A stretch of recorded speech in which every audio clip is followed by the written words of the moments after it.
muhimu cha kutangaza riba ya Benki Kuu, na kama tunafahamu kwamba huwa tunatangaza kila baada ya maazimio ya kikao cha sera cha kamati ya sera ya fedha, ambapo tulikutana jana tarehe 1 kwa ajili ya kupitia na kufanya tathmini ya hali ya uchumi, na hivyo tutatangaza na kuwasilisha kwa kifupi mwenendo wa uchumi na matarajio yake kulingana na tathmini iliyofanywa na kamati.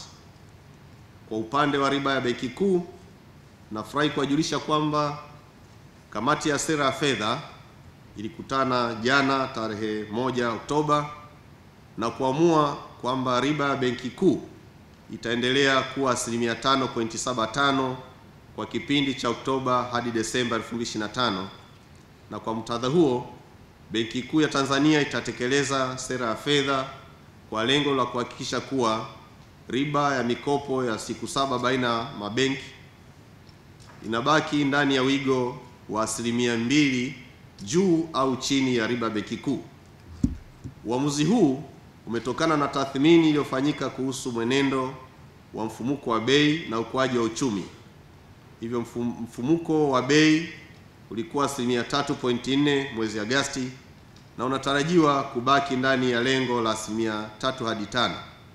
Wakati huo huo, makadirio ya Benki Kuu ya Tanzania yanaonesha kuwa uchumi utaendelea kukua kwa kasi ya kuridhisha. Kuhusu utekelezaji wa sera ya fedha kwa robo ya iliyoishia Septemba 2025, nafurahi kuwajulisha kwamba utekelezaji wa sera ya fedha katika robo ya mwaka iliyoishia Septemba 25 ulifanikiwa kuwepo kwa ukwasi wa kutosha kwenye mabenki, na Benki Kuu ilitumia nyenzo zake za sera ya fedha hususan mikopo ya muda mfupi kwa mabenki ili kuongeza ukwasi kwenye uchumi. Hatua hii ilichangia kuimarisha ukwasi na kupelekea kupungua kwa riba ya mikopo ya siku 7 baina ya mabenki, ambapo benki zilikopeshana ndani ya wigo uliowekwa wa 2% juu au chini ya CBR ile riba ya Benki Kuu.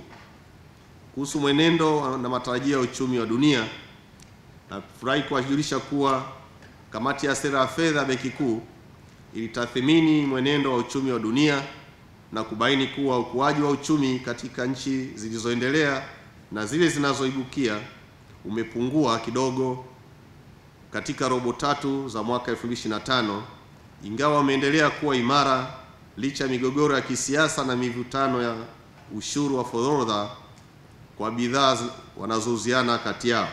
Hata hivyo, katika robo ya 4 uchumi wa dunia unatarajiwa kuimarika zaidi. Mfumuko wa bei pia umeendelea kupungua na kufikia malengo ya Benki Kuu katika nchi nyingi duniani. Kufuatia mwenendo huo, Benki Kuu nyingi duniani ziliamua kudumisha au kupunguza riba zao za Benki Kuu ili kuendana na sera ya fedha ili kuchochea ukuaji wa uchumi. Mwenendo huu unatarajiwa kuendelea katika robo ya 4 ya mwaka 2025, na bei za bidhaa katika soko la dunia hususan mafuta ghafi zilipungua hadi wastani wa dola za Marekani 68 kwa pipa ikilinganishwa na robo mwaka iliyotangulia. Pia bei ya dhahabu iliendelea kuwa juu kufikia wastani wa dola za Marekani 3354.1 kwa wakia moja, na zinatarajiwa kuendelea kuongezeka kidogo katika kipindi kinachoendelea. Kuhusu mwenendo na matarajio ya uchumi wa ndani, nafurahi kuwajulisha kuwa mfumuko wa bei kwa Tanzania bara ulikuwa 3.4 mwezi Agosti 2025 ndani ya lengo la nchi la 3 hadi 5 na unaokidhi vigezo vya mtangamano wa kiuchumi kwa nchi za EAC pamoja na SADC. Matarajio ya Benki Kuu yanaonesha kuwa mfumuko wa bei utaendelea kubaki ndani ya lengo la 3 hadi 5, na hii ni kutokana na utekelezaji madhubuti wa sera ya fedha na sera za kibajeti, pia kutokana na uwepo wa chakula cha kutosha na utulivu wa thamani ya shilingi. Mwenendo huu utachagizwa pia na uwepo wa umeme wa uhakika na kupungua kwa bei ya mafuta ghafi. Kwa upande wa Zanzibar, mfumuko wa bei ulipungua kutoka 4.2 hadi 4.0 ukiwa ndani ya lengo, na hii imetokana na kupungua kwa bei za vyakula. Mfumuko wa bei kwa Zanzibar unatarajiwa kuendelea kubaki chini ya lengo la 5%. Kuhusu shughuli za kiuchumi, nafurahi kuwajulisha kuwa shughuli za kiuchumi hapa nchini ziliendelea kuimarika, na kwa upande wa Tanzania bara uchumi ulikuwa kwa 5.4 katika robo ya kwanza ya mwaka 2025 ikilinganishwa na 5.2 katika kipindi kama hicho mwaka 2024. Mwenendo huu ulichangiwa zaidi na shughuli za uchimbaji wa madini, shughuli za kilimo, huduma za fedha na bima, shughuli za ujenzi na shughuli za uzalishaji viwandani.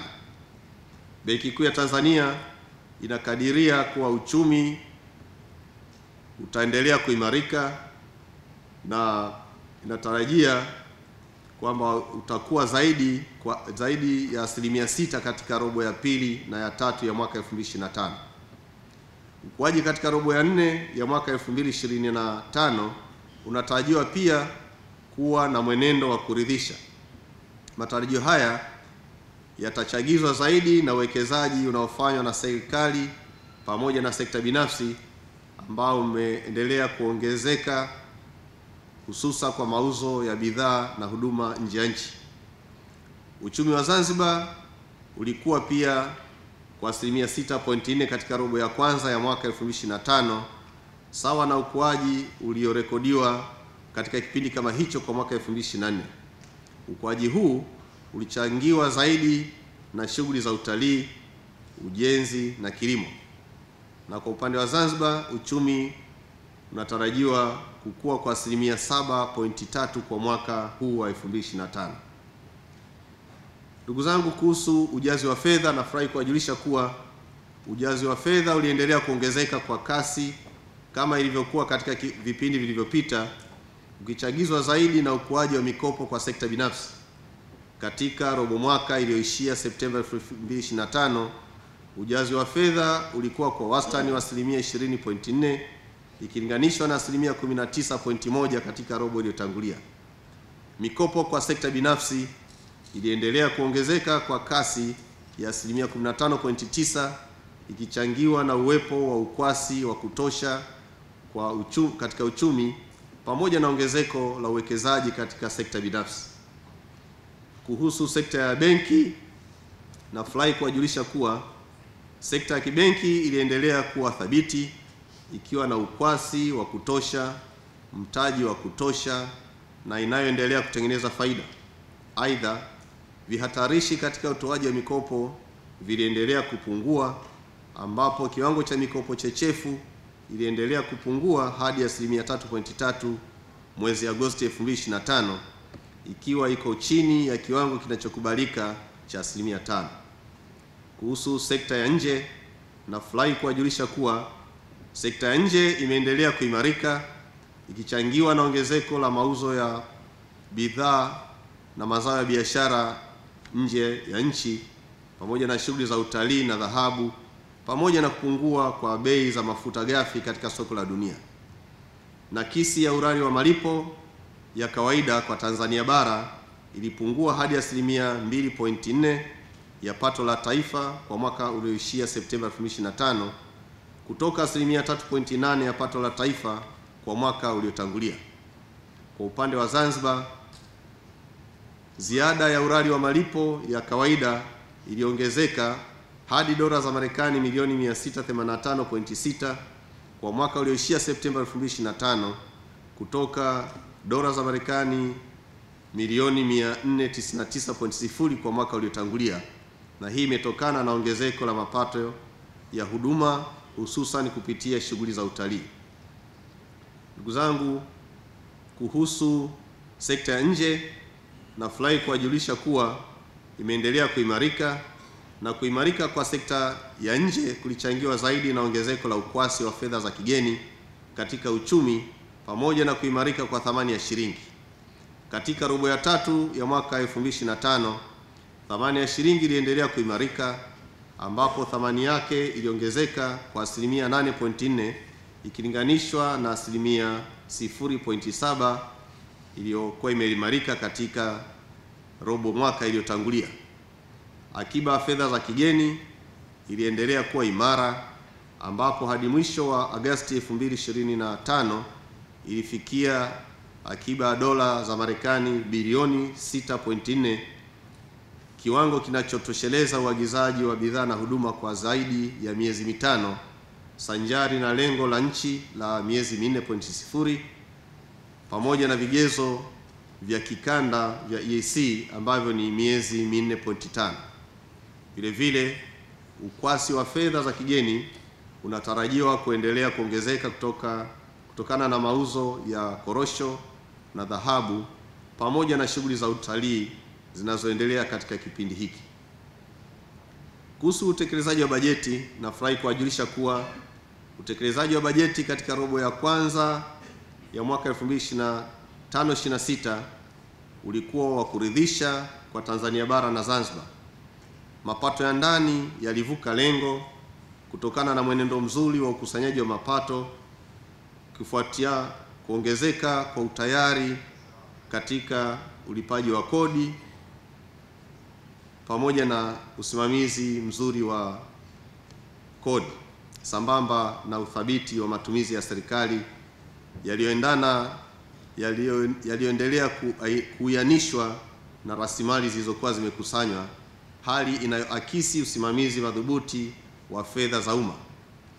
Vile vile deni la taifa halikuwa na mabadiliko makubwa katika robo mwaka iliyotangulia, ambapo sehemu kubwa ya fedha zilizopokelewa zielekezwa kwenye miradi ya kimkakati ya ujenzi wa miundombinu. Maelezo ya kina kuhusu mwenendo wa uchumi na mwelekeo wake yanapatikana katika ripoti ya kamati ya fedha ambayo ipo kwenye tovuti ya Benki Kuu. Hivyo napenda pia kuwajulisha kuwa tarehe ya kutangaza riba ya Benki Kuu katika awamu au robo mwaka inayofuata itatokana na kikao cha kamati ya sera ya fedha ambacho kinatarajiwa kukutana tarehe 7 Januari 2026, na hivyo siku ya kutangaza sera ya fedha ya Benki Kuu itakuwa ni tarehe 8 Januari 2026. Nashukuru wote kwa kunisikiliza. Asanteni.